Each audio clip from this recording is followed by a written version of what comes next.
Bem, hoje na nossa quinta aula nós vamos dar prosseguimento à matéria do segundo ano. Na nossa última vez aqui a gente falou sobre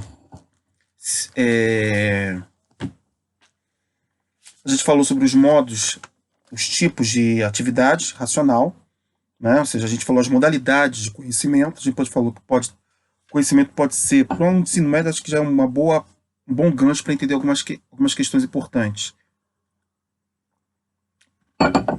O conhecimento pode ser intuitivo ou raciocínio. O intuitivo é um ato de conhecimento imediato, sem um concurso de etapas. É quando eu observo algo, reconheço esse algo de forma imediata, sem que haja passos a serem executados para decodificação do que eu estou falando. Ao passo que no raciocínio, na razão discursiva, existem etapas, né? A razão discursiva envolve dois tipos de razão discursiva, dois tipos de raciocínio, a dedução e a indução. Na dedução, eu parto de sentenças mais abrangentes e decodifico conclusões menos abrangentes. Nesse sentido, não há propriamente produção de conhecimento, uma vez que a conclusão ela deriva de conteúdos já estabelecidos previamente como verdadeiros. Nesse sentido, a gente até pode dizer que numa dedução, se as sentenças são verdadeiras, se as premissas são verdadeiras, a conclusão será também verdadeira. Diferente a indução. Na indução, não. Na indução, eu posso ter premissas verdadeiras produzindo uma conclusão falsa. Por quê? Porque na indução eu parto de premissas singulares, menos abrangentes, né? Ou seja, de conteúdo menos abrangente, que produz uma sentença mais abrangente. Nesse sentido, há uma produção real de conhecimento. Ainda que na indução seja sempre de caráter probabilístico. Não há como afirmar, não há como afiançar completa certeza, né, 100% de certeza, algo, porque parte de uma certa sorte, de uma certa aposta, numa totalidade que não é possível de pronto ser abarcada. Ok? Bem, hoje a gente vai começar a falar, depois disso tudo que a gente falou, dos princípios racionais, falamos da atividade racional, suas modalidades, a gente vai discutir sobre a pergunta que se coloca é: a razão é inata ou adquirida? A palavra inata, a razão inata, adquirida é um pouco complicada, mas acho que, em linhas gerais, o conhecimento é inato ou adquirido? O que se entende por inato? É aquilo que não depende da experiência. Ou seja, quando eu observo um objeto, a que medida certos conhecimentos são inatos, nós já nascemos com eles, nós já os trazemos em nosso bojo, né? Nossa alma, diria, por exemplo, um Descartes. Em que medida o conhecimento é adquirido, ou seja, obtido através da experiência? Vão se formar duas grandes escolas filosóficas. Uma primeira escola é o inatismo. Uma outra escola é o empirismo. O que diz o inatismo? O inatismo defende que existem conhecimentos prévios ao homem, de que o todo ou parte do conhecimento é inato. Ou seja, nós já nascemos com algum conhecimento, nós já trazemos em nossa estrutura, né, algum tipo de conhecimento inato. É a teoria do inatismo. Nós não somos uma página em branco. É white paper, como vai dizer lá os empiristas. The soul is white paper. A alma é uma página em branco. Não é isso. Nós estamos preenchidos. Quer dizer, nós já trazemos em nossa bagagem pessoal algum conhecimento. Não sou uma página em branco, né? Por outro lado, Os empiristas vão defender justamente o contrário, vão dizer que nós somos uma página em branco, de que o conhecimento é obtido através da experiência. Entende-se experiência aquele tipo de conhecimento produzido pelo viés dos sentidos. Ou seja, eu conheço a partir daquilo que eu vejo, ouço, provo, sinto o cheiro, percebo de forma tátil, por aí vai, através dos meus sentidos. Tá? Então nós vamos ter duas grandes escolas de pensamento aí. O inatismo defendendo que o conhecimento é inato, de que o conhecimento é prévio ao homem, de que nós não somos uma página em branco. Alguns defendendo que todo conhecimento é inato, outros defendendo que uma parte do nosso conhecimento é inato, outros ainda vão defender que certas estruturas que garantem o conhecimento é inato, vai variar de autor para autor, né? A complexidade vai se modificar aos poucos, essa questão. A abordagem, melhor dizendo, complexidade não, a abordagem dessas questões vão se modificar aos poucos, tá? Ao longo dos séculos. E um outro grupo de autores vão defender justamente o contrário, que nós somos uma página em branco, de que todo conhecimento é fruto, é produto da experiência. É interessante ver que essa discussão do inatismo, do empirismo, não é uma discussão, é uma discussão que está lá presente em Platão e Aristóteles, no século IV a.C., mas que se encontra presente até os dias de hoje. Fortemente até hoje. Essa é uma pergunta até hoje feita. Quando você pega, por exemplo, os biólogos defendendo um certo geneticismo no conhecimento humano, ou seja, dizendo que certos comportamentos humanos, certas formas de pensar o mundo, de aferir o mundo, até certos comportamentos são fruto de uma bagagem genética, né? Isso tem um certo lastro inatista. Dizer, olha, nós temos alguma coisa, nós temos uma base dura biológica que, chamamos de base dura porque é uma base física, né? Bioquímica, molecular, e essa base, ela define um pouco como nós somos. Não apenas nos nossos traços físicos, mas até mesmo os nossos traços de personalidade, de comportamento e tal. Muitos biólogos, não são poucos, defendem essa teoria. Né? Inclusive radicalizam. Pense, por exemplo, na sociobiologia de E.O. Wilson, que foi um biólogo norte-americano. Ele vai chegar a dizer que certos comportamentos como ciúme, eu discordo, mas só para ilustrar, né? Ciúme, certo sentido de justiça, de coletividade, não são meramente concebidos e compreendidos pelo viés da cultura, não. A cultura ela é importante, mas ela não é o único veículo, não é a única base que vai nos garantir isso.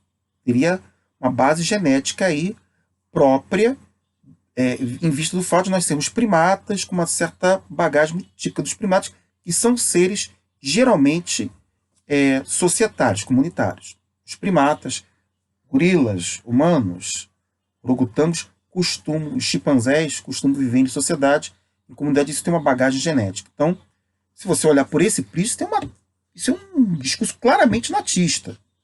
Eu tô vendo que o natismo está lá em Platão. Platão é o primeiro a falar do natismo. Mas se você pegar até os dias de hoje, você pega o campo da sociobiologia, da psicologia cognitiva, desenvolvido pela Cosmides, Leda Cosmides, lá no campo da ciência biológica, a discussão ainda está pegando fogo. Ainda está muita gente discutindo isso. Tá? Por outro lado, você tem os empiristas, que vão dizer, olha, não, o conhecimento não tem uma bagagem interna, você obtém tudo através da experiência, dos sentidos. Inclusive vão dizer que aquilo que nos aparenta ser inato, por exemplo, as ideias, elas são fruto de impressões obtidas pelos sentidos. David Hume, que é o principal empirista do século XVIII. É um empirista inglês. Inglês não, escocês. Né? David Hume era escocês. Tá?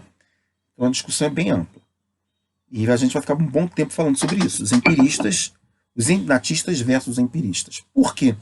Porque essa discussão é uma discussão que ela começa na Antiguidade e ela prossegue na Idade Média e ela prossegue na Modernidade. O autor que vai tentar encontrar uma espécie de... vai mostrar os exageros do empirismo e os exageros do inatismo é um filósofo do século XVIII, chamado Immanuel Kant. Kant é o primeiro a tentar encontrar uma espécie de ponto de apoio. Ele vai mostrar que há exageros da parte do empirismo e do inatismo, e que é possível encontrar uma unidade comum entre eles. Vai mostrar onde estão esses exageros, e vai mostrar que esses exageros são fruto de uma visão dogmática, ingênua do conhecimento. Tá? Mas a discussão sobre o empirismo e o natismo é longa. E a gente vai ter que trabalhar um pouquinho com esses autores. Na antiguidade,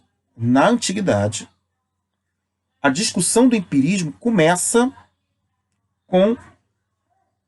A gente pode dizer que o natismo e o empirismo são figurados, são representados pelas figuras de Platão, representando o inatismo, e Aristóteles, representando o empirismo. Ok? Ou seja, Platão e Aristóteles, até nas suas críticas, até na crítica, por exemplo, de Aristóteles a Platão, fica muito claro o quanto Aristóteles é um empirista e o quanto Platão é um inatista. Tá? Então são os dois primeiros autores que nós vamos discutir para falarmos de empirismo e natismo. Platão representando o inatismo na antiguidade e Aristóteles representando, no caso, o empirismo na antiguidade. Tudo bem? Muito bem. Na Idade Média, a gente vai encontrar, por exemplo, na patrística, a figura de Agostinho de Hipona. Agostinho de Hipona é um excelente representante do inatismo na filosofia cristã. Quando ele vai ler, por exemplo, falar na obra do Mestre, ele vai mostrando como o conhecimento que nós produzimos através da linguagem, ela tem um substrato inatista. Ela tem um substrato, uma residência prévia. E essa residência prévia é a alma. Não custa lembrar que Platão foi o autor antigo mais comemorado por Agostinho de Hipona. Agostinho de Hipona é claramente o filósofo devedor de Platão. Tem um filme muito bonito, que eu recomendo todos verem, que é o Agostinho, de Rossellini. Tem uma cena do filme que eu acho belíssima, e que enseja, que define bem o que eu estou dizendo. Tem uma cena que ele está indo para Hipona, ele foi bispo de Hipona, e aí pergunta o que a gente faz com as obras de Platão. E aí Agostinho diz, nós vamos levá-la. Ela me ajudou muito a compreender as Sagradas Escrituras. É muito bonita essa passagem porque ela resume bem a importância de Platão para Agostinho. Por outro lado, a escolástica, que foi uma corrente filosófica cristã surgida na segunda metade da Idade Média, na Baixa Idade Média, ela vai ser diferente. Como ela vai importar muito, a figura de Aristóteles, ainda que seja um Aristóteles mais vinculado à lógica clássica, o Aristóteles do órgão, principalmente, mas quando a gente lê Tomás de Aquino, você percebe o quanto Tomás de Aquino, ele a gente não pode chamá-lo de um empirista, propriamente dito. Porque é difícil você dizer que um filósofo cristão é um empirista puro sangue. Né? Empirista puro sangue seria um cientista quase. Mas a gente pode dizer, por exemplo, assim, sem muito problema teórico, que Tomás de Aquino, ele recorre bem ele recorre em certa medida à perspectiva empirista de Aristóteles. No caso que eu estou falando, é a famosa obra Suma Teológica, de Tomás de Aquino, que é a obra mais importante de Tomás de Aquino, uma das obras mais importantes da filosofia cristã de todos os tempos. Essa obra, ela vai apresentar as famosas 5 provas da existência de Deus, no qual ele recorre a uma série de conceitos do aristotelismo. A causa final, por aí vai. Isso não vai entrar no mérito, porque a gente perderia muito tempo com isso. Mas é interessante ver que tem um trecho, um dos argumentos que ele utiliza, um dos artigos para falar sobre a prova da existência de Deus, ele pergunta como podemos conhecer Deus. E ele diz que conhecer uma coisa envolve 2 mecanismos. Vou até pegar aqui um livro do Danilo Marcondes, que acho que dá um bom gancho para a gente. Uma forma é demonstrar uma coisa a partir da causa. Eu observo a causa e aponto, eu vejo a essência e suas propriedades. A outra forma de demonstração é uma demonstração a partir não da causa, mas do efeito. Eu posso demonstrar uma coisa a partir da causa ou mostrar uma coisa a partir do efeito.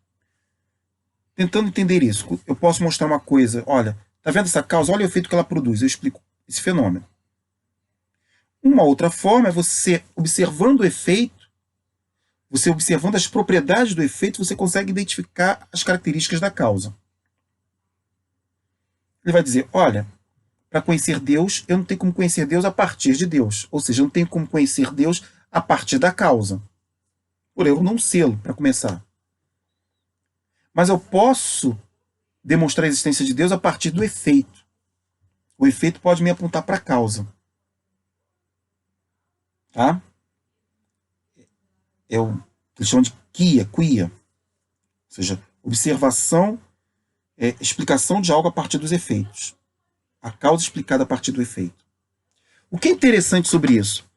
Porque, ao fazer isso, ao dizer que Deus é possível de ser explicado a partir do efeito, não da causa, ele está recorrendo a um mecanismo empírico para entender a origem das coisas. Observa a origem a partir dos efeitos. Isso é algo extremamente empírico. Isso vai dar ensejo posteriormente ao cientificismo. Nesse sentido, o famoso novo órgão de Francis Bacon, que é um importante empirista, ele é mais devedor do que ele imaginava de Tomás de Aquino.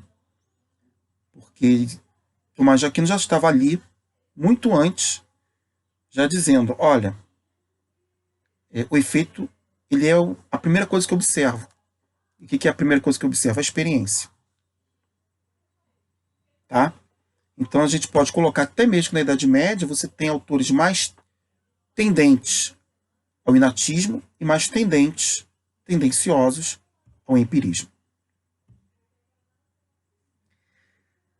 Na modernidade, a coisa fica muito clara. Você tem um conjunto de autores na modernidade, a partir do século XVI, que serão empiristas, e um conjunto de autores que serão inatistas. O inatismo foi muito bem encabeçado e acolhido pelos filósofos europeus do continente europeu, particularmente os franceses e os de língua alemã. Então esses autores são considerados inatistas. Por exemplo, esse movimento foi o racionalismo. O racionalismo do século XVI e XVII, ele defende muito a visão inatista. Figuras como René Descartes, Blaise Pascal, Baruch Spinoza, Leibniz, Malebranche, esses autores, eles são tipicamente inatistas, e muito inatistas. É claro que salvaguardando aqui ou ali algum mérito ao empirismo. Eles não vão ser tão inatistas puro sangue como Platão, mas são inatistas. Quando você vê lá um René Descartes, nas meditações de prima filosofia, da primeira filosofia, as meditações metafísicas, dizendo que as ideias se classificam em inatas, fictícias e adventícias, Descartes está reconhecendo que há ideias que são inatas, que são os objetos da matemática, a ideia de Deus e a ideia da alma. Essas ideias são inatas. Elas são inatas, elas são prévias, elas não poderiam ser obtidas através da experiência.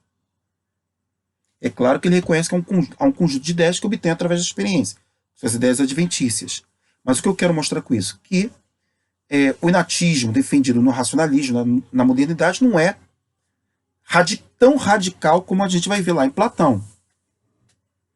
Mas ele conserva a ideia de que há ideias que são inatas, que nós não as obtemos da experiência. Ok? A tendência do racionalismo é inatista. E o racionalismo foi muito produzido no terreno europeu, continental. Por que eu estou dizendo isso? Porque a vertente contrária ao inatismo, que é o empirismo na modernidade vai ser singularizado pelo empirismo inglês. Por isso, alguns falam do racionalismo como uma filosofia continental e o empirismo como uma filosofia insular. Por que continental? Porque é relativo ao continente europeu. E por que filosofia insular é dada ao empirismo? Porque o empirismo ele é de tradição na modernidade inglesa. Todos, ou quase todos, os filósofos ingleses eram inatistas. Quase todos, sem exceção.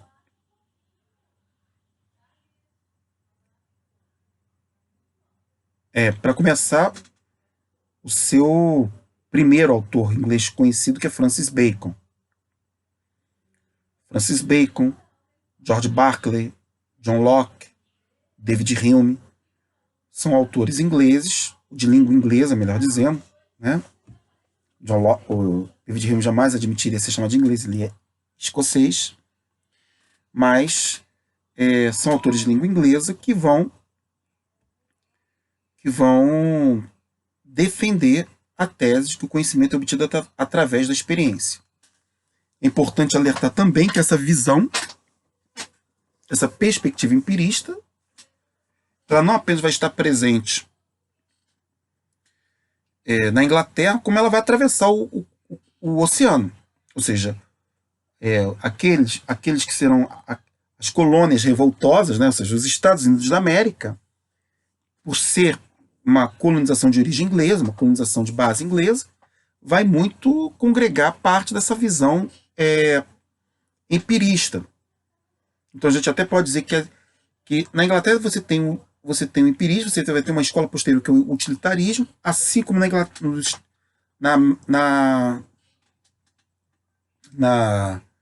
nos Estados Unidos, você vai ter a escola, o pragmatismo, por exemplo, que tem forte base empirista, porque tudo está ligado à mesma tradição, à mesma formação cultural, que é a cultura inglesa. A cultura anglo-saxã, melhor dizendo. Tá? Então a gente tem, na modernidade,